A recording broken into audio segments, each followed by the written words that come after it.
ICC champion ট্রফিকে সামনে রেখে home of ক্রিকেটে অনুশীলনে ব্যস্ত বাংলাদেশি ক্রিকেটাররা।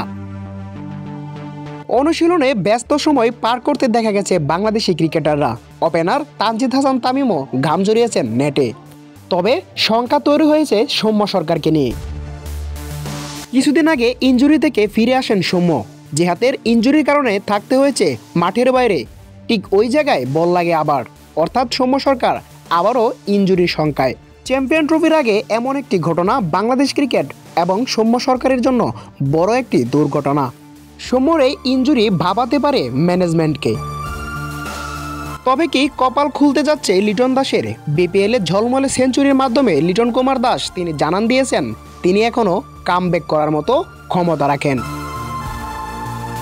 সৌম্যর ইনজুরি যদি গুরুতর হয়, সৌম্য যদি মাঠে আর ফিরতে না পারে, তাহলে হয়তো ম্যানেজমেন্টের নজর পড়বে লিটন দাসের উপর।